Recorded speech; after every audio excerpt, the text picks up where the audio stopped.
الحمد لله الذي جعل الشمس والقمر بحسبان والنجم والشجر يسجدان وفضل زمانا على زمان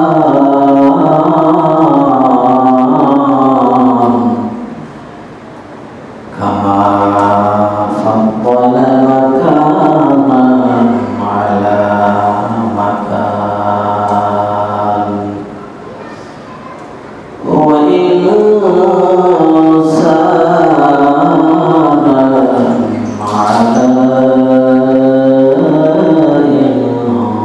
إنسان ونشهد أن لا إله إلا الله وحده لا شريك له لا جد له ولا ند له ولا مثل له ونشهد أن سيدنا وسندنا وحبيبنا وحبيب ربنا وطبيبنا وطبيب قلوبنا ومولانا محمدا عبده ورسوله أما بعد فأعوذ بالله من الشيطان الرجيم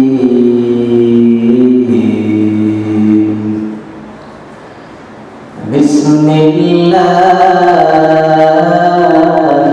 الرحمن الرحيم وإن كنتم في ريب مما نزلناه على عبدنا فأتوا بصورة من مثله وادعوا شهداءكم من دون الناس إن كنتم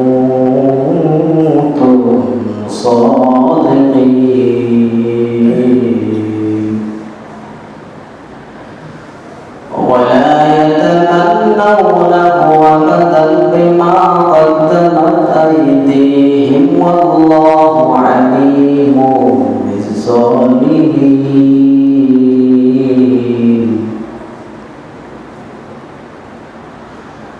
وقال الله تعالى قل يا أيها الذين هادوا إن زعمتم أنكم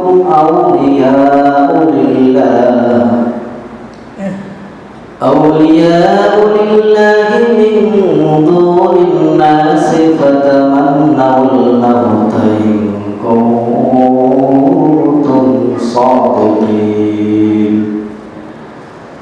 وقال الله تعالى وإنك لعلى خلق عظيم وقال النبي صلى الله عليه وسلم بعثت لأتمم مكارم الأخلاق وقال تعالى في شان حبيبه ومحبوبه إن الله وملائكته يصلون على النبي يا أيها الذين آمنوا صلوا عليه وسلموا تسليما اللهم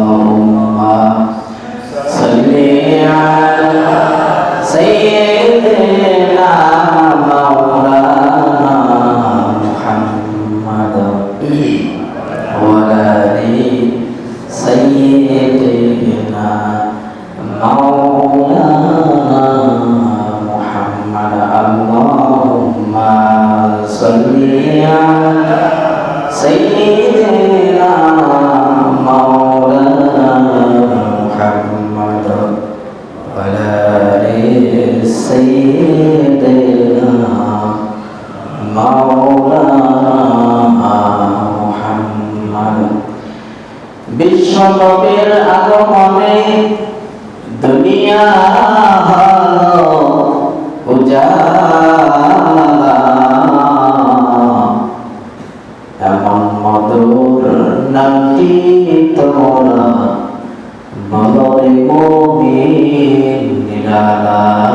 আল্লাহুম্মা সাল্লি আলা সাইয়্যিদিনা মাওলানা মুহাম্মদ ওয়া আলি সাইয়্যিদিনা মাওলানা মুহাম্মদ। বালাগাল উলা বিকামালিহি কাশাফাত তুরজা বিজামালিহি হাসনাত জামিউ খসালিহি সাল্লু আলাইহি ওয়া আলিহি। মুহাম্মদ ने आकर कुफर को मिटाया, कुफर को मिटाकर सदावत उठाया। बलगल मौला बिकमालिही कशफत तुजा बिजमालिही حسنت جميع خصاله صلوا عليه وآله।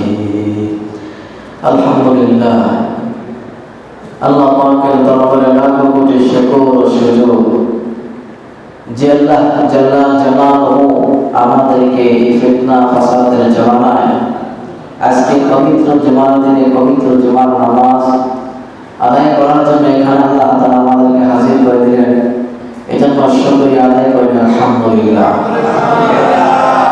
লক্ষ কোটি দুরূদ সালাম বিশ্ব মানবতার কান্ডারি রাহমাতুল লিল আলামিন শাফিউল মুজলিমিন খাতামুন নবিয়্যিন ইমামুল মুরসালিন জনাব মুহাম্মদ রাসূলুল্লাহ সাল্লাল্লাহু আলাইহি ওয়াসাল্লামের উপরে সর্বোপরি শুকর যে আল্লাহ পাক রব্বুল আলামিন আমাদেরকে আজকে জুমার দিনে আগে ভাগেই মসজিদে আসবার বসবার সুযোগ দান করেছেন।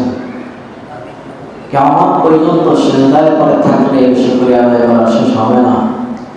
অনেক মানুষ, শক্তি ভরা মানুষ, জ্ঞান ভরা মানুষ আজকে পবিত্র জুমার নামাজ পড়তে আসতে পারে নাই, বিভিন্ন ধরনের আড্ডা মজলিসে তারা বসে গেছে। আল্লাহ আমাদেরকে ভালোবাসেন, মহব্বত করেছেন, এই জন্য আমরা এখানে আসতে পেরেছি, ঠিক না? যাই হোক, আল্লাহ পাক রব্বুল আলামিন সবাইকেই আল্লাহর হুকুম পরিপূর্ণভাবে মেনে কওমে যাওয়ার তৌফিক দান করুন, আমিন। গত সপ্তাহে বলেছিলাম মুহাম্মদ রাসূলুল্লাহ সাল্লাল্লাহু আলাইহি ওয়াসাল্লাম যে সত্যবাদী নবী হিসাবে আল্লাহ তাআলা এই পৃথিবীর ভিতরে প্রেরণ করেছেন। একটা নয়, দুইটা নয়, 3000-এর বেশি প্রমাণ উলামায়ে কেরামরা দিয়েছেন। তার ভিতরে সব থেকে বড় একটি প্রমাণ আপনাদের সামনে আজকে পেশ করব। সেটা হলো নবী আলাইহিস সালাতু ওয়াস সালামকে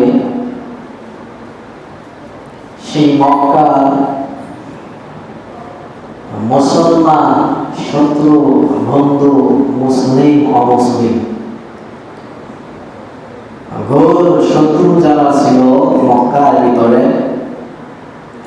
তারাও মুহাম্মদ রাসূল করিম সাল্লাল্লাহু আলাইহি ওয়াসাল্লামকে আল আমিন বলে ডাকত।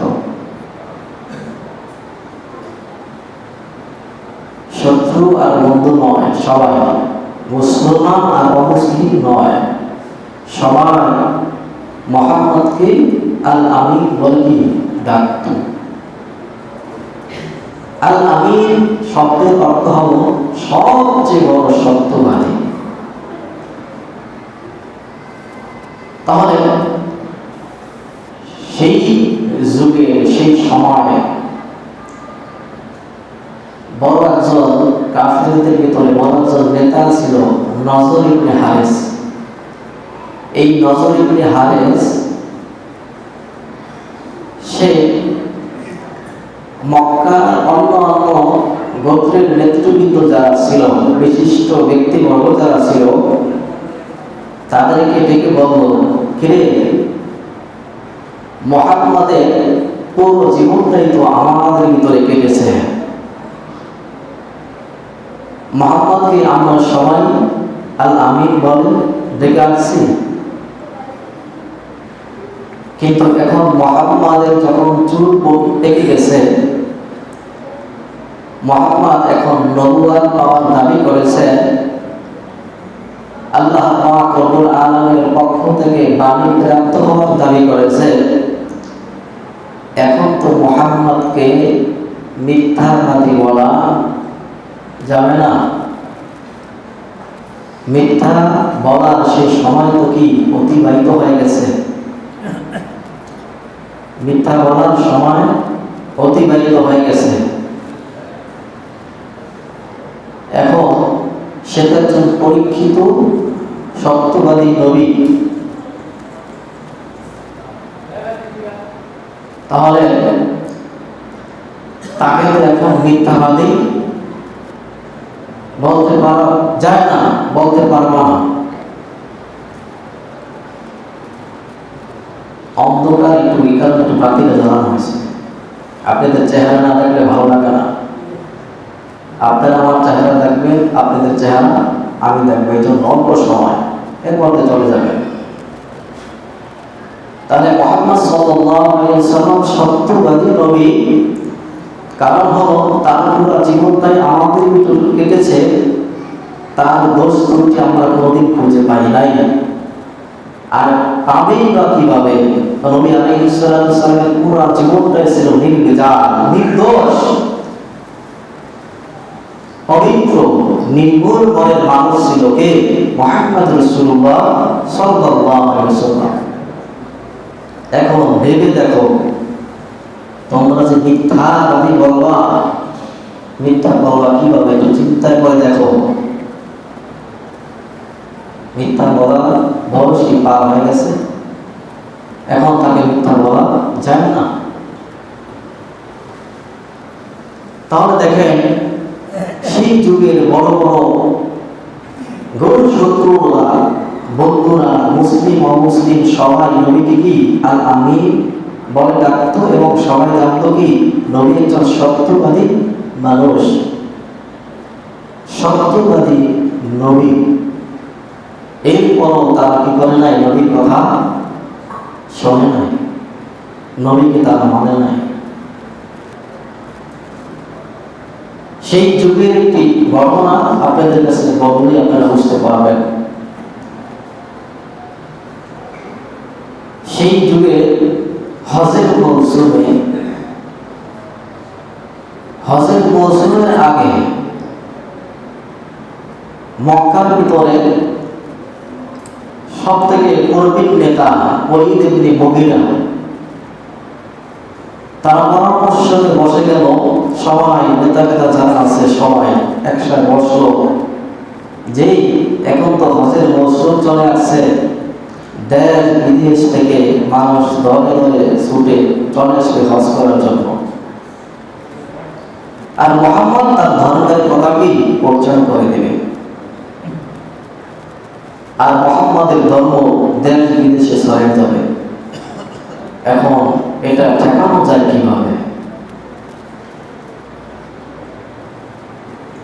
পরামর্শ, অর্থাৎ এই সভা নিয়ে বলছে, এখন মতামত জিজ্ঞাসা শুরু করছে, যেমন কি যে মুহাম্মদ কি তার ধর্মের কথা বলে দিবে, সারা পৃথিবীর ভিতরে দেশ বিদেশে তার ধর্মের প্রচার শুরু হয়ে যাবে, ধর্মের দাওয়াত শুরু হয়ে যাবে, সকল মানুষ দলে দলে মুসলমান হয়ে যাবে।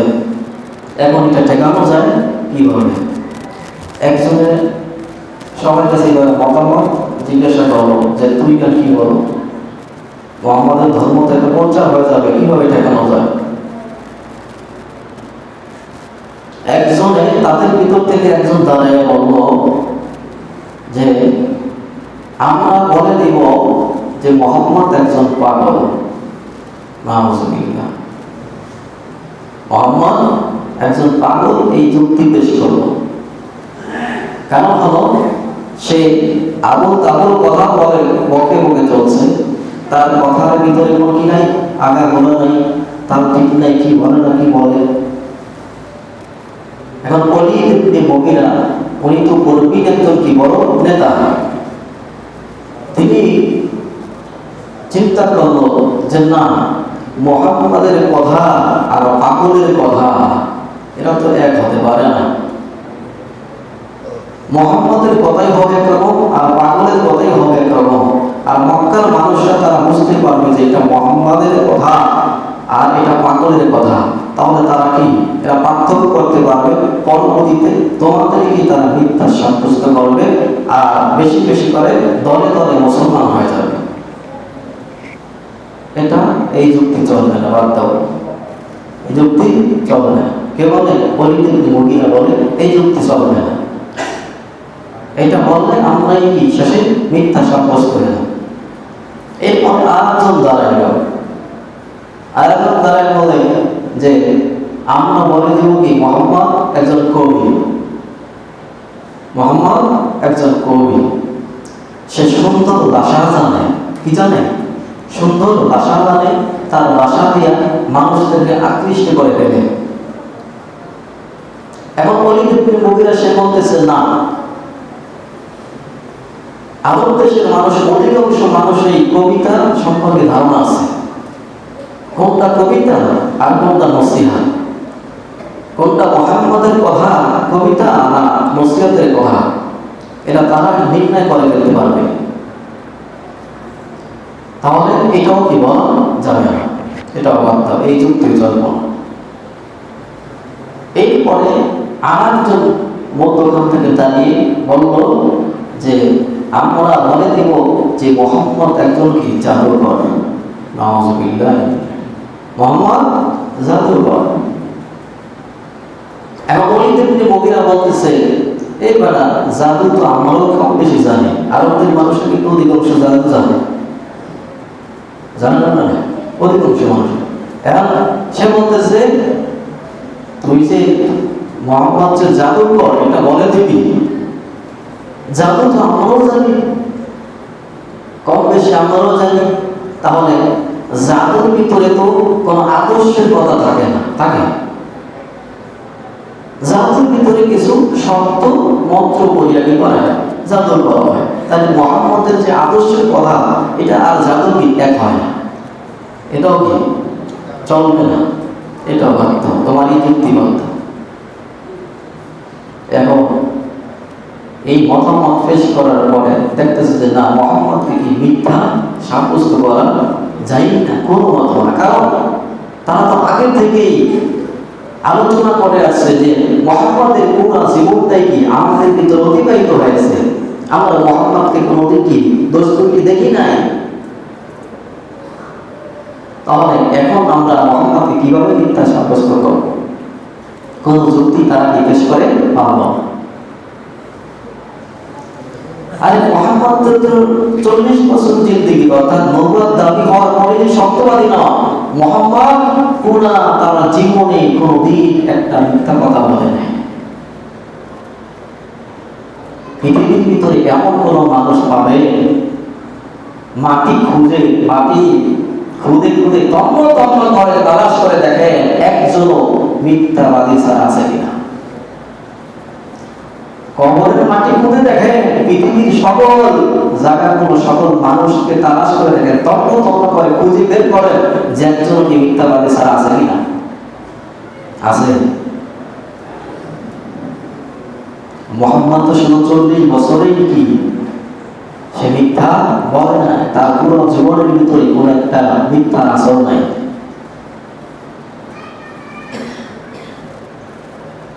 মুহাম্মদ সে কোনদিন মানুষের আমানতের খেয়াল করে নাই। পৃথিবীর ভিতরে এমন কোন মানুষ পাবেন না যে আমানতের খেয়াল সবাই কি করছে, আমানতের খেয়াল করছে, কিন্তু মুহাম্মদ কোনদিন আমানতের খেয়াল করে নাই। মুহাম্মদ কোনদিন তার পবিত্র জবান থেকে ফাহিশা কথা বলে নাই। পৃথিবীর ভিতরে তন্ন তন্ন করে খুঁজে দেখেন, এমন কোন মানুষ পাবেন না যে কোনদিন ফাহিশা কথা বলে নাই। কথা কি বোঝেন? আল্লাহ পাক রব্বুল আলামিন বলেন, ওয়া ইন্নাকা লা'আলা খুলুকিন আযীম। আমি আমার পয়গম্বরকে উত্তম আদর্শের অধিকারী দিয়া এই পৃথিবীর ভিতরে সৃষ্টি করেছি। উত্তম চরিত্রের অধিকারী কে ছিল? আপনার আমার নবী মুহাম্মদুর রাসূলুল্লাহ সাল্লাল্লাহু আলাইহি ওয়াসাল্লাম। আল্লাহ নিজেই চ্যালেঞ্জ করে দিয়েছে নাকি? আল্লাহ নিজেই বলেছে মুহাম্মদকে আমি উত্তম চরিত্রের আদর্শবান বানিয়ে পৃথিবীর ভিতরে পাঠাইছি। তাহলে এই যুক্তিও তারা পেশ করতে পারলো না। শেষ পর্যন্ত তারা ওই যে জাদুকর বলেই তাকে প্রচার করে দিল। শেষ পর্যন্ত মুহাম্মদের নামে, মুহাম্মদের জীবনীতে, মুহাম্মদের আদর্শে কোনদিন তারা মিথ্যা বলা এগুলো দেখাইতে পারে নাই। মুহাম্মদের জীবনের ভিতরে কোনদিন আমাদের খেয়াল এটা দেখাইতে পারে নাই। কোনদিন মুহাম্মদের কথার ভিতরে মিথ্যা কোনদিন দেখাইতে পারে নাই, ফাহিশা কথা দেখাইতে পারে নাই। কিন্তু এমন একজন মানুষ পৃথিবীর ভিতরে পাবেন না যে মিথ্যা কথা বলে নাই, যে আমাদের খেয়াল করে নাই, যে ফাহিশা কথা বলে নাই। কেমন নবী ছিল, কেমন নবী আমরা পাইলাম। এবার তারা শেষ পর্যন্ত সিদ্ধান্ত করল যে মুহাম্মদ যে জাদুকর, এটাই বলে আমরা প্রচার করে দিব। তারা প্রচার শুরু করার করলো। দেশ বিদেশ থেকে লোক আসতেছে আর তারা বলতেছে মুহাম্মদের কাছে যেও না, সে একজন জাদুকরী। কারণ হলো এই মুহাম্মদ সে কি করে, তার জাদু দিয়া সংসারের ভিতরে ফাটল সৃষ্টি করে দেয়। বাবা ছেলের ভিতরে ফাটল সৃষ্টি করে দেয়। বাবা ছেলের ভিতরে ফাটল কিভাবে সৃষ্টি করে? ছেলে মুসলমান হয়ে যায়, বাবা কাফের থেকে যায়, একটা বিচ্ছিন্ন হয়ে যায়, বিভেদ একটা সৃষ্টি হয়ে যায়। স্বামী স্ত্রীর ভিতরে বিভেদ সৃষ্টি হয়ে যায়, ঘরের ভিতরে এভাবে বিভেদ সৃষ্টি করে দেয়। তাহলে মুহাম্মদ তার কথা দিয়া, জাদু দিয়া মানুষের মধ্যে কি করে দেয়? বিভেদ তৈরি করে দেয়।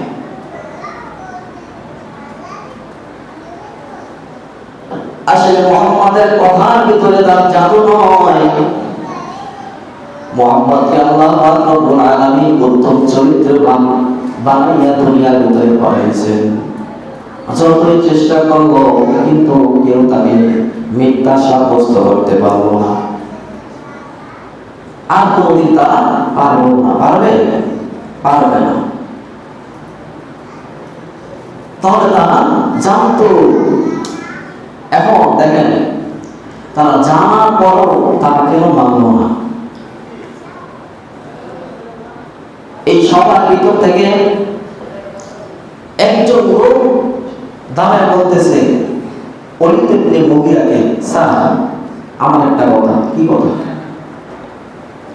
আচ্ছা, মুহাম্মদের ভিতরে যদি কোনো দোষ ত্রুটি নাই থাকে নাকি, তাহলে তাকে আমাদের মানতে অসুবিধা কোথায়? বুঝলেন না?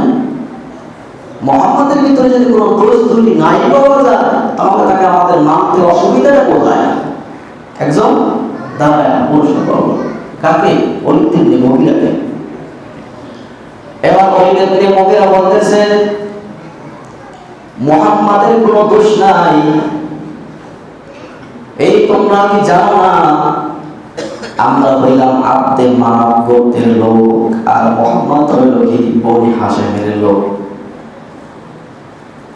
আমরা হইলাম, আমাদের গোত্রের নাম হলো আব্দে মানব, আর মুহাম্মদের যে গোত্র তার গোত্রের নাম হলো কি বনি কুরাইশ। তাহলে আমাদের এই গোত্র আর তাদের গোত্রর সাথে শুধু সুদীর্ঘকাল পর্যন্ত প্রতিযোগিতা চলেই আসছিল। অনেক অনেক দীর্ঘ দিন পর্যন্ত প্রতিযোগিতা চলে আসছিল। যদি তারা একটা ভালো কাজ করতো তাহলে আমরা একটা ভালো কাজ করে দেখাইতে পারতাম।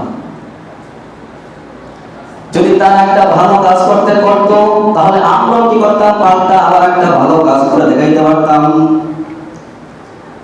কিন্তু তাদের গোত্র থেকে বনি কুরাইশের ভিতর থেকে এখন তারা একজন নবী পেশ করছে, তারা একজন নবী বলে দাবি করেছে, নবী বলে দাবি করছে। এখন আমাদের গোত্রের ভিতর থেকে কিন্তু আমরা নবী পেশ করতে পারি না। তাদের গোত্রের থেকে একজন নবী পেশ করছে, কিন্তু আমাদের গোত্রের থেকে আমরা একজন নবী পেশ করতে পারি না। তাহলে যদি আমরা তাদের গোত্রের অনুসরণ করি তাহলে তো আমাদের গোত্র ছোট হয়ে যায়, এই জন্য মানতে পারি না। বুঝলেন? তাহলে সামান্য এই গোত্র রক্ষা করতে যাইয়া মুহাম্মদকে তারা মানতে পারল না। ক্ষুদ্র একটা স্বার্থ।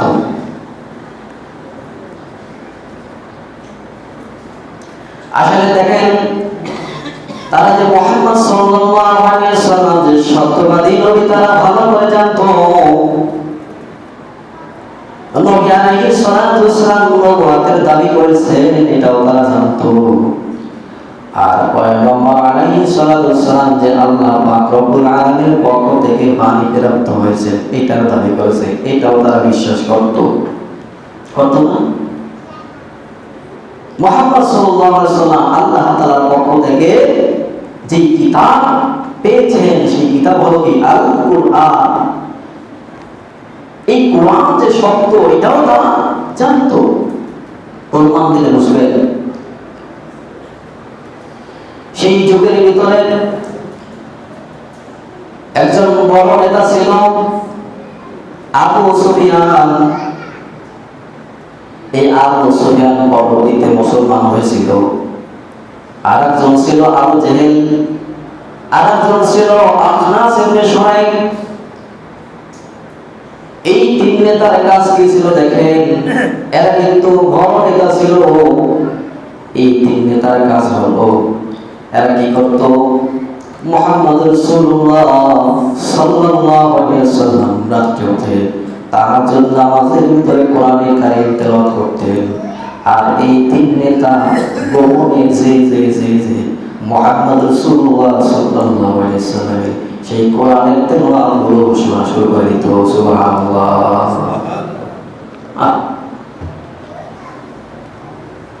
এই তিন নেতা গোপনে গোপনে যে মুহাম্মদ রাসূলুল্লাহ সাল্লাল্লাহু আলাইহি ওয়াসাল্লামের কোরআনের তেলাওয়াত গুলো শুনত।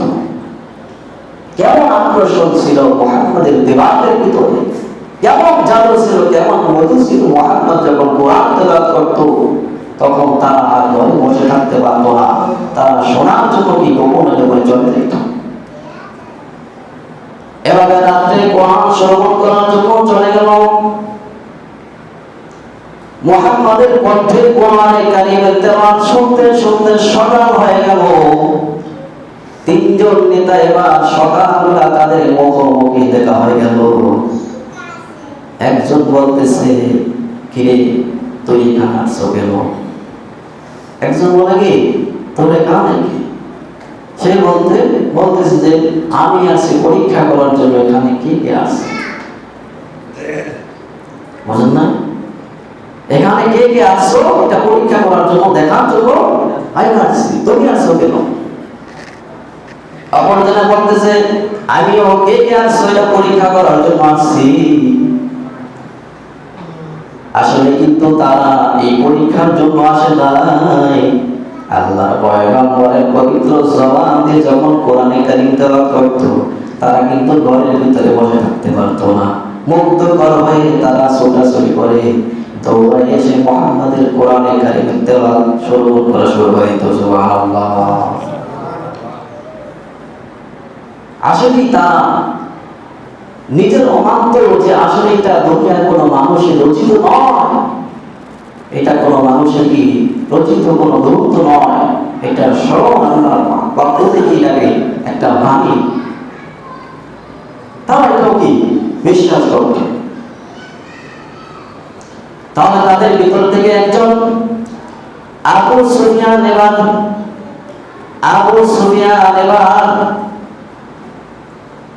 সুফিয়ান সে কি করলো, চিন্তা করলো মুহাম্মাদের কথার ভিতরে, মুহাম্মাদের তেলাওয়াতের ভিতরে মুহাম্মদ যে সত্য নবী এটা হওয়ার ভিতরে যদি কোনো সন্দেহ না থাকে তাহলে আমাদের মানতে অসুবিধা কোথায়? এই জন্য সে কি চলে গেল কোথায়? আবু জেহেলের বাড়িতে। আবু জেহেলের বাড়িতে যায় বলতেছে, এই মুহাম্মাদের কোরআন যদি সত্য হয়ে থাকে আর মুহাম্মদ যদি সত্য নবী হয়ে থাকে তাহলে আমাদের মানতে অসুবিধা কোথায়? এইভাবে আখনাস ইবনে শুরাইক গেল আবু সুফিয়ানের বাড়ি, আবু সুফিয়ান গেল আখনাসের বাড়ি। এভাবে যায় তারা কি জিজ্ঞাসা করলো যে কি মুহাম্মদের কথার ভিতরে কোনো কি যদি ভুল ত্রুটি না থাকে, যদি সত্যই বলে তাকে কি আমরা মানি, তাহলে তাকে আমরা মেনে নেই, মেনে নিতে আমাদের বাধা কোথায়? আবু সুফিয়ান আমতা করে বলল, না না না, মুহাম্মাদের ভিতরে কোনো দোষ ত্রুটি নাই, মুহাম্মদ যে সত্যবাদী নবী এর ভিতরে কোনো কি নাই, সন্দেহ নাই, কোনো সন্দেহ নাই। এবার আখনাস ইবনে শুরাইক আবু জেহেলের বাড়িতে গেল, যা বলতেছে মুহাম্মাদের যদি কোনো দোষ ত্রুটি না থাকে, ভুল ত্রুটি না থাকে তাহলে তাকে আমাদের মানতে বাধা কোথায়? আর আবু জেহেল বলতেছে যে শোনো, মুহাম্মদ হলো বনি হাশিমের লোক, আমরা যদি তাকে ফলো করি তার গোত্রের হয়ে যায় তাহলে আমাদের গোত্র ছোট হয়ে যায়, তাই সামান্য গোত্রের কারণে তারা মুসলমান হইতে পারল না। কিন্তু আবু সুফিয়ান পরবর্তীতে মুসলমান হয়ে গেছে। তাহলে তারা সবকিছু সত্য এটা জানার পরও তারা কি এই সামান্য স্বার্থের কারণে, ক্ষুদ্র স্বার্থের কারণে তাকে মানতে পারে না। কত প্রমাণ পেশ করো বলেন? বহু প্রমাণ আছে, বহু প্রমাণ আছে যে নবী আলাইহিস সালাম সত্যবাদী নবী, এর ভিতরে বহু প্রমাণ আছে। এর ভিতরে দেখেন আরেকটা প্রমাণ, মুহাম্মদ রাসূলুল্লাহ সাল্লাল্লাহু আলাইহি সাল্লামের দরবারে ইহুদিদের একটা দল আসলো, আবার কিছুক্ষণ পরে খ্রিস্টানদের একটা দল চলে আসলো, দুইজনের ভিতরে ঝগড়া শুরু হয়ে গেল। খ্রিস্টান তারা বলতেছে আমরা এগুলো হকপন্থী, আমাদের জন্য জান্নাত সুনিশ্চিত, কারণ হলো আমরা হইলাম আল্লাহ তাআলার প্রিয় পাত্র, এই জন্য আল্লাহ তাআলা আমাদের জন্য জান্নাত রেখেছে। আর ইহুদি তারা বলতেছে না, আমরাই হকপন্থী, আমরাই কি জান্নাতি। আল্লাহ পাক রব্বুল আলামিন সাথে সাথে কোরআনের আয়াত নাযিল করে দেয়, قل يا أيها الذين هادوا إن زعمتم أنكم أولياء لله من دون الناس فتمنوا الموت إن كنتم صادقين। আল্লাহ পাক রব্বুল আলামিন জানায় দেয়, মুহাম্মদ তারা যদি হকপন্থী হয়, জান্নাতি হয়, তাহলে তাদেরকে মৃত্যু কামনা করে দেখাইতে বলেন যে মৃত্যু হইলে তো জান্নাতে চলে যেতে পারবো, কিন্তু তার আকস্মিক কালো মৃত্যু কামনা করে নেই। ওয়ালা ইয়াতামান্নাউ আবাদা বিমা কদ্দামাত আইদিহিম, তার মৃত্যু কামনা করতে ভয় করছে, মৃত্যু কামনা করতে পারে নাই। তাহলে এর দ্বারা কি বোঝেন? মুহাম্মদ সাল্লাল্লাহু আলাইহি সাল্লাম তাদেরকে নসিহত করলো, কিন্তু নসিহত গুলো তারা গ্রহণ করে নাই, শ্রবণ করে নাই। দেখেন তারা শুধুমাত্র কি করতো? উল্টা ঢেলতো, বিভিন্ন যুক্তি তালাশ করত। আসলে যুক্তি তালাশ করার ভিতরে কিন্তু ইসলাম নয়। ইসলামে যাহা কিছু বলা হয়েছে এটা মনে প্রাণে নেওয়ার নামই হলো মুসলমান। খালি যুক্তি তালাশ করে, আমাদের ভিতরে কিছু লোক আছে না, খালি যুক্তি তালাশ করে। নামাজের কোনো খবর নাই, অজুতে কয় ফরজ, নামাজে কয় ফরজ, তায়াম্মুমে কয় ফরজ, এগুলোর কোনো খবর নাই, খালি যুক্তি বেশি করে। আর এই সমস্ত ব্যক্তির জন্য কি বড় নসিব, এই সমস্ত ব্যক্তিরাই এভাবে কি ওই যে আবু জেহেলের মতো ওই আবু লাহাবের ভাতায় কি তাদের নাম উঠে যাবে। যুক্তি তালাশ করা যাবে না, ইসলাম যখন যেটা বলছে সেটাকে মেনে নিতে হবে, মনে করা নাই। এরপরে দেখেন আর একটা বড় প্রমাণ, সেই যুগের ভিতরে একজন কাফের ছিল, কাফেরদের নেতা ছিল, নেতার নাম হলো আপনার সরে এরকম একজন কি নেতা ছিল, অথবা ওই মক্কার ভিতরে যত কাফেরদের নেতৃবৃন্দ ছিল, বড় বড় নেতা যারা ছিল, এদের সাথে প্রমাণ পেশ করলো, চ্যালেঞ্জ করলো যে ওয়াইন কুনতুম ফি রাইবিন মিম্মা নাযালনাহু আলা আবদিনা ফাতু বিসূরাতিন মিন মিসলিহি ওয়া লাউ শুহাদাকুম মিন দুনিন নাস ইন কুনতুম সাদিকিন। যে তোমরা যদি মনে করো যে এটা মুহাম্মাদের রচিত একটা কিতাব, মুহাম্মাদের বানানো কিতাব যদি তোমরা মনে করো, তাহলে তোমরা কি করো, এই কোরআনের ভিতর থেকে সব থেকে একটা ছোট্ট সূরা তোমরা রচনা করে দেখাও, যে সূরার অর্থটা হবে গ্রামারের দিক থেকে ঠিক, গাম্ভীর্যের দিক থেকে ঠিক, অর্থের দিক থেকে ঠিক হবে, এমন একটা বড় সূরা প্রয়োজন নাই, সব থেকে ছোট একটা সূরা রচনা করে দেখাও।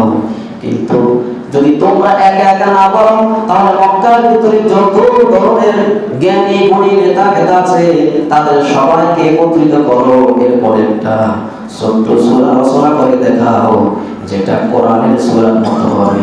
কিন্তু তারা কোনোদিনও এই রচনা করে দেখাইতে পারে নাই, পারছে? হ্যাঁ, পরবর্তীতে শেষ পর্যন্ত তারা একটা সূরা রচনা করছে, কয়েকটা বাক্য, আল ফিল ওয়াল ফিল ওয়া মা আদরাকা মাল ফিল, বুঝলেন? খুরতুমুন তাওয়িলুন, জাম্বুন কালিলুন, খুরতুমুন তাওয়িলুন, এরকম কয়েকটা কি শুধু বাক্য রচনা করছে। আসলে দেখেন সূরা ফিলের অনুকরণে তার একটা সূরা রচনা করছে, কয়েকটা বাক্য, কিন্তু সূরা ফিলের ইতিহাস তালাশ করেন, সূরা ফিলের অর্থ থেকে তালাশ করে, অর্থ দেখেন যে আল্লাহ পাক রব্বুল আলামিন কাবা শরীফ যারা ধ্বংস করার জন্য আসছিল, নাকি আব্রাহার বাদশা সৈন্য সেনাদেরকে নিয়ে এই আলাম তারা কাইফা ফাআলা রাব্বুকা বিআসহাবিল ফিল আলাম ইয়াজআল কাইদাহুম ফি তাদলিল ওয়া আরসালা আলাইহিম তায়রান আবাবিল। কাবা শরীফ ধ্বংস করার জন্য আসছিল, এই তোমরা কি দেখো না কাবা শরীফ ধ্বংস করার জন্য যারা ছিল, আমি আল্লাহ তাদের সাথে কি, আমি আল্লাহ তাআলা তাদের সাথে কিরকম ব্যবহার করেছি তোমরা কি দেখো না? আমি আল্লাহ তাআলা কাবা শরীফকে রক্ষা করার জন্য আমি আল্লাহ তাআলা ক্ষুদ্র ক্ষুদ্র পাখিগুলো প্রেরণ করলাম, যাদের একটা পাখির মুখের ভিতরে 3টা কঙ্কর ছিল। কয়টা? 3টা কঙ্কর ছিল। এই কঙ্করগুলো ওই যে যারা খানায় কাবাকে ভাঙার জন্য আসছিল, ধ্বংস করার জন্য আসছিল, আমি আল্লাহ তাআলা এই আবাবিল পাখি দিয়া, ক্ষুদ্র ক্ষুদ্র পাখি দিয়া তাদের মাথার উপরে যখন নিক্ষেপ করলাম, তাদের মাথাগুলো বের করে তাদের এই পিছন থেকে এই পাথরের কণাগুলো বের হয়ে গেল, আমি আল্লাহ তাআলা তাদেরকে সমূলে ধ্বংস করে দিয়েছি। এটা একটা ইতিহাস হয়ে গেছে না? এরকম তারা কি বানাইতে পারলো? আলফি, হাতি, ওমা আদরাকা মাল ফিল, হাতি কি? জাম্বুন কালিলুন, হাতির একটা লেজ আছে কি ছোট, খুরতুমুন তাওয়িলুন, আর একটা সুর আছে লম্বা। এটা হইল কিছু? এটা তো সবাই জানে নাকি? হাতি কি আছে নাকি আছে এটা সবাই জানে, তাহলে তারা কি শিখালেও পারলো না। এই জন্য আমার ভাইরা, নবী আলাইহিস সালাতু ওয়াস সালাম যে একজন সত্যবাদী নবী, এটা আমরা সকলে মনে করে নিব ইনশাআল্লাহ। আর নবীর আদর্শ অনুযায়ী আমরা চলবো ইনশাআল্লাহ। নবীর আদর্শ ছাড়া আমরা যাহা কিছুই করি, যেই আদর্শে অবলম্বন করি, এর ভিতরে শান্তি নাই, দুনিয়া তো নাই আর আখিরাতও নাই। তাহলে আজকের আলোচনার দ্বারা আমরা বুঝলাম যে নবী আলাইহিস সালাতু ওয়াস সালাম নির্দোষ, নির্ভেজাল, পবিত্র, নির্মল একজন কি আদর্শবান মানুষ নাকি?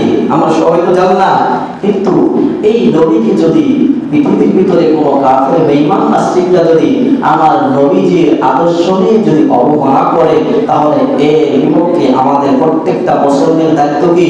তাদের প্রতিবাদ করা। কি করা? তাদেরকে প্রতিবাদ করা। যতক্ষণ পর্যন্ত আমাদের শরীরের ভিতরে রোগ থাকবে, রক্ত থাকবে, ততক্ষণ পর্যন্ত পৃথিবীর জমিনের ভিতরে যদি কোনো নাস্তিক বেঈমান যদি আমার নবীর ইজ্জত দিয়ে যদি টানা হেঁচড়া করে, অবমাননা করে, এই নাস্তিকদের বিরুদ্ধে আমাদের রুখে দাঁড়াইতে হবে। এটা আমাদের ঈমানের দায়িত্ব। ঠিক না? তাহলে আসেন এই অল্প কথা বলে শেষ করে দিই। নবী আলাইহিস সালাতু ওয়াস সালামকে নিয়ে ভারতের এক দালাল কুখ্যাত সন্ত্রাস এই নবীজির ইজ্জত দিয়ে কথা বলেছে। আপনারা জানেন, অনেকে জানছেন, মিডিয়ার ভিতরে দেখেছেন, এটা প্রতিবাদ বহু জায়গার ভিতর থেকে করতেছে এবং ওকে এরকম ব্যাপক করিয়া জোতা দাবি রেখেছে, ঝাড়ু দাবি রেখেছে, আপনারা দেখছেন অনেকে। কিন্তু এখন তারা যেহেতু করতেছে, আমাদের করা দরকার আছে না নাই? আমরা নবীর কি উম্মত। কালকে আমাদের ময়দান নবীজির সুপারিশ ছাড়া কেউ জান্নাতে ঢুকতে পারবেন? পারবেন নি? হ্যাঁ, সেদিন বুঝবেন। তাহলে আমরা আমাদের বাংলাদেশ জাতীয় ইমাম সমাজের পক্ষ থেকে বক্তব্যের ভিতরে আমরা একটা বিক্ষোভ মিছিল ডাকছি। আগামীকালকে শনিবার সকাল 9টায় বক্তব্যের বড় মসজিদে সেখানে সবাই জমাবেত হবে। আমরা এই খাজা মার্কেট থেকে মিছিল চাইব। আমরা খাজা মার্কেট থেকে মিছিল শুরু করবো, আমরা বক্তব্য পর্যন্ত যাব। তাহলে আমরা সকলে যাইতে রাজি আছেন ইনশাআল্লাহ? সবাই রাজি আছেন তো? সবাই দিতে হবে। আমার ভয় দেয় না যে টাকা টুকা কাজ করে যদি যাইবেন, সবাই কি যাবেন। যাদের কাজকর্ম আছে তারাও যাবেন, যাদের নেই তারাও যাবেন। কারণ আপনারা কি নবীজির উম্মত, আর নবীর সুপারিশ ছাড়া জান্নাতে যেতে পারবেন না। কারণ এটা একটা ক্যামেরা হয়ে থাকবে, থাকবে না? এটা ক্যামেরা হয়ে থাকবে। আপনি নবীর জন্য কি করছিলেন? হ্যাঁ, আমরা আমাদের কিছুই নেই, আমাদের হাতিয়ার কিছুই নেই। আমরা শুধু পায়ে হেঁটে আমরা একটু প্রতিবাদ জানাবো যে আমরা নবীর পক্ষে আছি। আমরা যতদিন দুনিয়ার ভিতরে থাকবো, ততদিন পর্যন্ত কোনো নাস্তিক বেঈমান যদি আমার নবীর ইজ্জত দিয়ে যদি কোনো কথা বলে, তাহলে ওর প্রতিবাদ, ওর বিচার আমরা না করে ঘরে বসে থাকবো না ইনশাআল্লাহ। আমরা সেখানে মিছিলে অংশগ্রহণ করবো ইনশাআল্লাহ। যাইবো তো সবাই? সবাই যাইবো তো ইনশাআল্লাহ? আমরা সবাই যাওয়ার চেষ্টা করবো। যুবক ভাইরা যারা আছে তারাও কি যাইতে হবে? যাইতে হবে না? বিদ্যুৎ বাবা যারা আছে তারাও কি বাইরে হেঁটে হেঁটে যাবেন? কারণ মরে গেলে কি নবী রাস্তায় আসছিলাম, নবীর ইজ্জত রক্ষা করার জন্য আসছিলাম। হ্যাঁ, মরে গেলে সাথে সাথে কি নবী সুপারিশ করে জান্নাতে নিতে হবে, দিবে না? এই জন্য আমরা সবাই আগামীকালকে এখান থেকে যদি মিছিল আকারে যাইতে পারি তো যাইব, আর যদি না যাইতে পারি, আমরা যদি 10-15 জন হই, ওই মসজিদ থেকে সব মসজিদ থেকে যাইতেছে, তাহলে আমরা এখানে থেকে সেখানে খাজা মার্কেটে 8টার সময় আমরা সেখানে উপস্থিত, 8টার মধ্যে উপস্থিত হইব। 8:20-এ আমরা সেখান থেকে মিছিল শুরু করবো। 9টার ভিতরে আমরা সেখানে বক্তব্যে যা উপস্থিত হবো ইনশাআল্লাহ। আল্লাহ পাক রব্বুল আলামিন সবাইকে নবীদের আদর্শ আমাদেরকে বাস্তবায়ন